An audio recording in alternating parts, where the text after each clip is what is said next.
ಇದ್ರ ಟೇಸ್ಟ್ ಎಷ್ಟು ಚೆನ್ನಾಗಿರುತ್ತೆ ಅಂತಂದರೆ ಯಾರ ಕೈಲೂ ಕಂಡುಹಿಡಿಯೋಕ್ಕಾಗಲ್ಲ. ಇದನ್ನು ನೀವೇ ಮನೇಲಿ ಮಾಡಿದ್ರಿ ಅಂತೇಳಿ ಅಷ್ಟು ಸೂಪರ್ ಆಗಿರುತ್ತೆ ಟೇಸ್ಟ್. ಮಳೆಗಾಲದಲ್ಲಿ ಚಳಿಗಾಲದಲ್ಲಂತೂ ಕಾಫಿ ಟೀ ಅಂತೂ ಸೈಡಲ್ಲಿ ಸಖತ್ತಾಗಿರುತ್ತೆ, ರುಚಿಯಾಗಿರುತ್ತೆ. ಸಂಜೆ ಟೈಮ್ ಸ್ನ್ಯಾಕ್ಸ್ಗೆ ಏನಾದರೂ ರುಚಿಯಾಗಿ ಟೇಸ್ಟಿಯಾಗಿ ಸಿಂಪಲ್ ಆಗಬೇಕು ಅಂತ ಅನಿಸಿದಾಗ ಈ ಅವಲಕ್ಕಿ ಒಗ್ಗರಣೆನ ಒಂದೇ ಒಂದ್ಸತಿ ಟ್ರೈ ಮಾಡಿ. ಸೂಪರ್ ಆಗಿರುತ್ತೆ, ಟೇಸ್ಟ್ ಅಂತೂ ಸಖತ್ತಾಗಿರುತ್ತೆ. ನಮಸ್ಕಾರ ಎಲ್ರಿಗೂ, ಮಂಡ್ಯ ಕೈ ರುಚಿಗೆ ಸ್ವಾಗತ. ಬನ್ನಿ ಇವತ್ತಿನ ಸಿಂಪಲ್ ಡಿಶ್ ಅವಲಕ್ಕಿ ಒಗ್ಗರಣೆ ಮಾಡೋದು ಹೇಗೆ ಅಂತ ನೋಡೋಣ.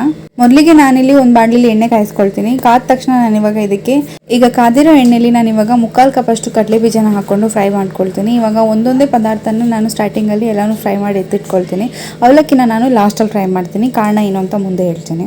ಈಗ ಕಡಲೆ ಬೀಜ ಫ್ರೈ ಆದ ತಕ್ಷಣ 1/4 ಕಪ್ ಅಷ್ಟು ಹುರುಗಡ್ಲೆನ ಲೈಟಾಗಿ ಕ್ರಿಸ್ಪಿಯಾಗಿ, ಅದು ಮೊದಲೇ ಕ್ರಿಸ್ಪಿ ಆಗಿರುತ್ತೆ, ಅದಕ್ಕೋಸ್ಕರ ಇನ್ನೂ ಸ್ವಲ್ಪ ಕ್ರಿಸ್ಪಿಯಾಗಿ ಕಲರ್ ಚೇಂಜ್ ಆಗೋವರೆಗೂ ನಾನು ಇದನ್ನು ಫ್ರೈ ಮಾಡ್ಕೊಳ್ತೀನಿ.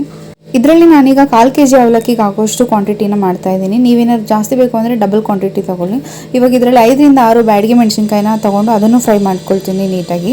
ಮೆಣಸಿನ್ಕಾಯಿ ಎಲ್ಲ ಫ್ರೈ ಆದಮೇಲೆ, ಒಣಮೆಣಸಿನ್ಕಾಯಿ ಎಲ್ಲ ನೀಟಾಗಿ ಫ್ರೈ ಆದಮೇಲೆ ಇವಾಗ ಇದಕ್ಕೆ ನಾನು 2 ಗೆಡ್ಡೆಯಷ್ಟು ಬೆಳ್ಳುಳ್ಳಿನ ಜಜ್ಜಿ ಸಿಪ್ಪೆ ಸಮೇತ ಅದನ್ನು ಫ್ರೈ ಮಾಡ್ಕೊಳ್ತೀನಿ. ಸಿಪ್ಪೆ ಸಮೇತ ಹಾಕಿದಾಗ ಟೇಸ್ಟ್ ಇನ್ನೂ ಚೆನ್ನಾಗಿರುತ್ತೆ. ಇದನ್ನು ಗೋಲ್ಡನ್ ಬ್ರೌನ್ ಬರೋ ತನಕ ಚೆನ್ನಾಗಿ ಫ್ರೈ ಮಾಡ್ಕೋಬೇಕು. ಬೆಳ್ಳುಳ್ಳಿ ಜಾಸ್ತಿ ಆಗಿದಷ್ಟು ರುಚಿ ಚೆನ್ನಾಗಿರುತ್ತೆ. ಬೆಳ್ಳುಳ್ಳಿ ಈ ರೀತಿ ಘಮ ಘಮ ಅಂತ ಕಲರ್ ಚೇಂಜ್ ಆಗಿ ಫ್ರೈ ಆಗೋವರೆಗೂ ನಾನು ಇದನ್ನು ಫ್ರೈ ಮಾಡಿ ಇಟ್ಕೊಂಡಿದ್ದೀನಿ. ಅದನ್ನು ಪಕ್ಕಕ್ಕೆ ಎತ್ತಿಟ್ಕೊಂಡು ಇವಾಗ ಇದಕ್ಕೆ ಒಂದು 8 ಕಡ್ಡಿಯಷ್ಟು ಕರಿಬೇವೆಲೆನ ಹಾಕ್ಕೊಂಡು ಅದನ್ನು ಫ್ರೈ ಮಾಡ್ಕೊಳ್ತೀನಿ.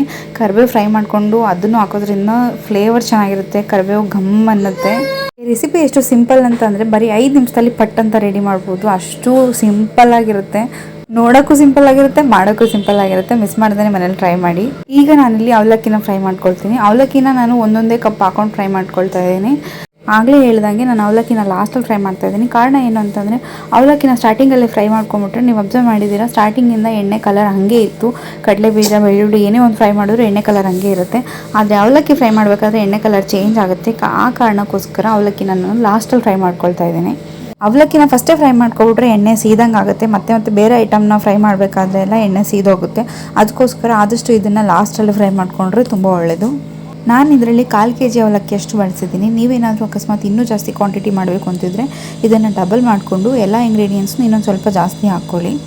ನಾನಿಲ್ಲಿ ಅಷ್ಟು ಅವಲಕ್ಕಿನೂ ಒಟ್ಟಿಗೆ ಹಾಕೊಂಡು ಫ್ರೈ ಮಾಡ್ತಾಯಿಲ್ಲ, ಸ್ವಲ್ಪ ಅವಲಕ್ಕಿನ ಒಂದೊಂದು ಸತಿ ಹಾಕ್ಕೊಂಡು ನಾನಿಲ್ಲಿ ಫ್ರೈ ಮಾಡ್ತಾಯಿದ್ದೀನಿ. ಎಣ್ಣೆ ಕಾದಿದ್ರೆ ಅವಲಕ್ಕಿ ಬೇಯೋಕ್ಕೆ ತುಂಬ ಟೈಮ್ ಬೇಕಾಗಲ್ಲ. ಅವಲಕ್ಕಿ ಪಟ್ಟಂತ ಫ್ರೈ ಆಗೋಗುತ್ತೆ ಎಣ್ಣೆ ಒಳಗೆ ಹಾಕಿದ ತಕ್ಷಣ. ಎಣ್ಣೆ ವೇಸ್ಟ್ ಆಗಬಾರ್ದು ಅನ್ನೋ ಕಾರಣಕ್ಕೋಸ್ಕರ ನಾನಿಲ್ಲಿ ಎಣ್ಣೆನ ಕಮ್ಮಿ ಬಳಸಿದ್ದೀನಿ, ಯಾಕಂದರೆ ಅದು ಕಲರ್ ಚೇಂಜ್ ಆಗುತ್ತಲ್ಲ ಅದಕ್ಕೋಸ್ಕರ.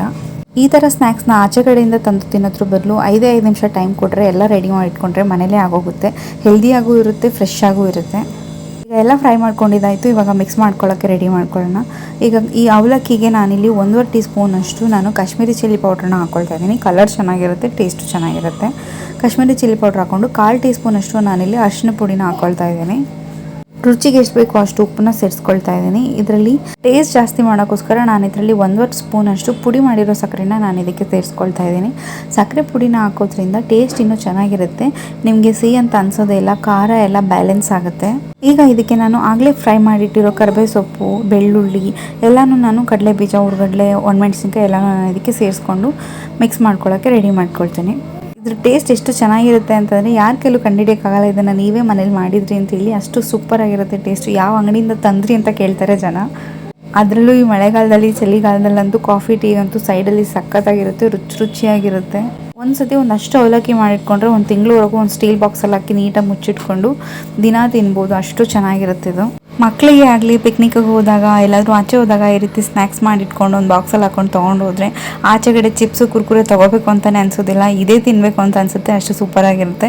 ಈ ರೀತಿ ನಿಧಾನಕ್ಕೆ ಎಲ್ಲನೂ 2 ಸ್ಪೂನ್ನ ಬಳಸಿ ನೀಟಾಗಿ ಮಿಕ್ಸ್ ಮಾಡಿಕೊಂಡ್ರೆ ಅವಲಕ್ಕಿ ಒಗ್ಗರಣೆ ರೆಡಿ ಆಗುತ್ತೆ. ಈಗ ಇದಕ್ಕೆ ನಾನು ಸ್ವಲ್ಪ ಡೆಕೋರೇಷನ್ಗೆ ಮತ್ತು ಟೇಸ್ಟ್ ಕ್ರಿಸ್ಪಿನೆಸ್ಗೆ ಅಂತೇಳಿ ನಾನು ಸ್ವಲ್ಪ ಎಕ್ಸ್ಟ್ರಾ ಕಡಲೆ ಬೀಜ, ಹುರ್ಗಡ್ಲೆ, ಒಣಮೆಣಸಿನ್ಕಾಯಿ, ಕರಿಬೇವು ಸೊಪ್ಪನ್ನ ನಾನು ಇದಕ್ಕೆ ಸೇರಿಸ್ಕೊಳ್ತಾ ಇದ್ದೀನಿ. ನಿಮಗೇನಾದರೂ ಕಡಲೆ ಬೀಜ ಜಾಸ್ತಿ ಇಷ್ಟ ಅಂತಲೇ ನೀವು ಇನ್ನೂ ಜಾಸ್ತಿ ಹಾಕ್ಕೋಬೋದು. ಎಲ್ಲನೂ ನೀಟಾಗಿ ಮಿಕ್ಸ್ ಮಾಡಿದ್ರೆ ಅವಲಕ್ಕಿ ಒಗ್ಗರಣೆ ಸೂಪರಾಗಿ ಟೇಸ್ಟಿಯಾಗಿ ರೆಡಿಯಾಗಿರುತ್ತೆ. ಇದನ್ನು ಒಂದು ಸ್ಟೀಲ್ ಬಾಕ್ಸಲ್ಲಿ ಹಾಕಿ ಎತ್ತಿಟ್ಕೋಬೋದು. ಮಿಸ್ ಮಾಡ್ದೇ ಈ ರೆಸಿಪಿನ ಮನೇಲಿ ಟ್ರೈ ಮಾಡಿ. ಹೇಗಿತ್ತು ಅಂತೇಳಿ ಕಮೆಂಟ್ ಮುಖಾಂತರ ತಿಳಿಸಿ. ಇಷ್ಟ ಆದಲ್ಲಿ ಫ್ರೆಂಡ್ಸ್ ಆ್ಯಂಡ್ ಫ್ಯಾಮಿಲಿ ಜೊತೆ ಶೇರ್ ಮಾಡಿ. ಇನ್ನಷ್ಟು ಇಂಟ್ರೆಸ್ಟಿಂಗ್ ವೀಡಿಯೋಸ್ಗೆ ಮಂಡ್ಯ ಕೈ ರುಚಿನ ಸಬ್ಸ್ಕ್ರೈಬ್ ಮಾಡ್ಕೊಳ್ಳಿ. Thank you for watching.